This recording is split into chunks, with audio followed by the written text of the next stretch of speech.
Uribe pide a Iván Cepeda aclarar por qué aparece en computadores de Raúl Reyes. El expresidente acusó al senador del Polo Democrático de escudarse en la defensa de la paz para ocultar su colaboración con el terrorismo de las FARC. La plenaria del Senado una vez más se convirtió en un round político por cuenta de las duras acusaciones que lanzó el líder del Centro Democrático, Álvaro Uribe, en contra del senador Iván Cepeda, del Polo Democrático, por cuenta de los computares del exguerrillero Raúl Reyes que fueron hallados cuando lo dieron de baja en territorio ecuatoriano en 2008. En medio de un debate que se adelantó por el nuevo capítulo del espionaje militar que fue revelado por semana y citado por Cepeda para conocer detalles de los seguimientos a periodistas, políticos, sindicalistas e integrantes de varias ONG, Uribe volvió a criticar al legislador del Polo por sus presuntos nexos con la extinta guerrilla. Como Cepeda, en su exposición sobre los argumentos del debate, aseguró que hay un aparato criminal en el ejército y lanzó críticas en contra de integrantes del Centro Democrático. La respuesta de Uribe fue recordarle que su nombre siempre ha estado relacionado con las FARC, que entregaron las armas después de la firma de paz.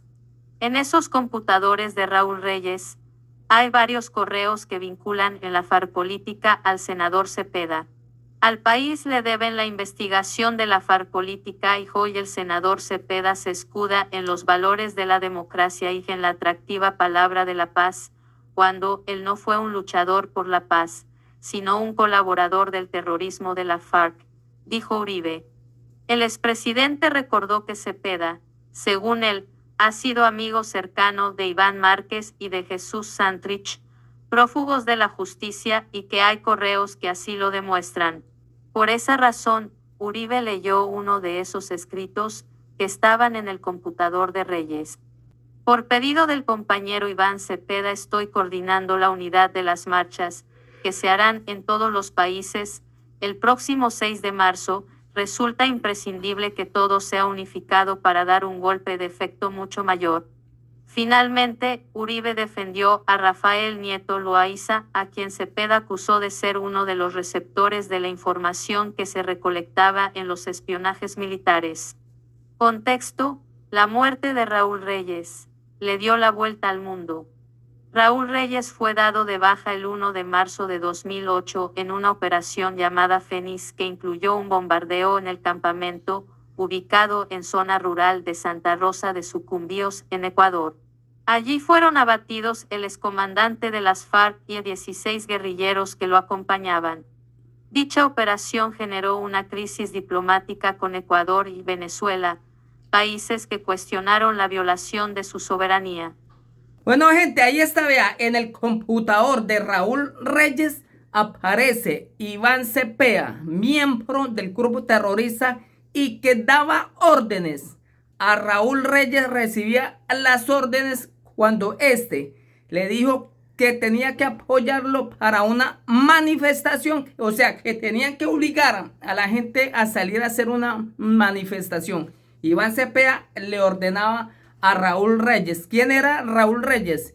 Un guerrillero asesino, violador, terrorista de las FARC que estaba viviendo en Venezuela, resguardado por el gobierno, estaba viviendo en Ecuador, custodiado por el gobierno de Rafael Correa, también guerrillero, lo estaban protegiendo y Álvaro Uribe lo encontró y allá le mandó un misil y lo asesinó.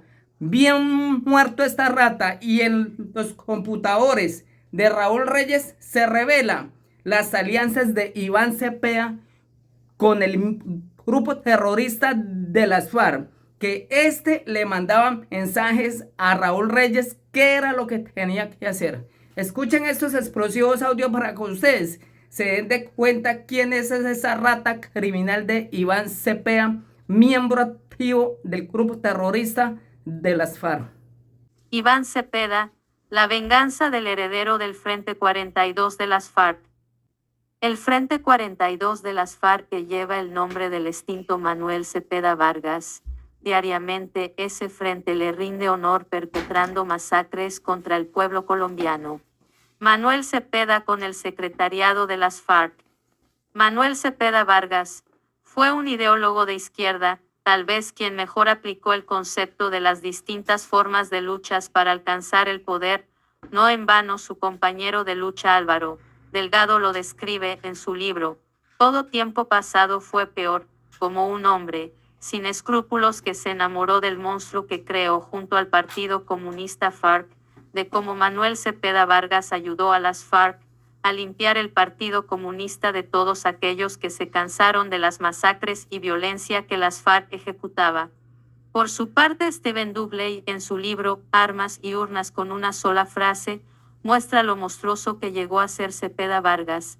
Manuel Cepeda era un comunista ortodoxo que primero marginó a los socialistas democráticos, que defendió la combinación de todas las formas de lucha, usar al mismo tiempo medios legales e ilegales para tomarse el poder, era el credo de Manuel y como miembro del PC, tenía entre sus responsabilidades mantener contacto con las FARC. Sus indiscreciones le costaron la vida.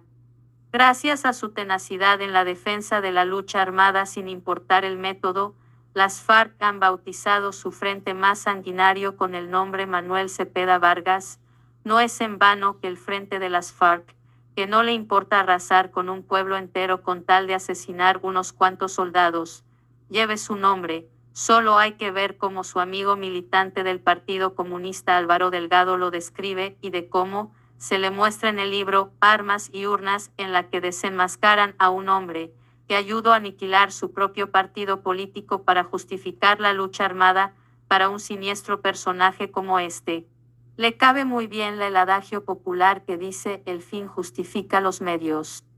Las FARC aprendieron muy bien de su maestro y, como lo demuestra el libro Unas y Armas, las FARC por orden de Jacobo Arenas la emprendieron contra la Unión Patriótica con el fin de justificar su lucha armada asesinando a cientos de ellos. Es, por esta razón, que es poco convincente que tanto la Unión Patriótica como Manuel Cepeda hayan muerto en manos de organismos del Estado, porque en principio fueron las mismas FARC quienes persiguieron a quienes se desmovilizaron, igual que hacen hoy en día al asesinar a los desertores, mediante consejos de guerra.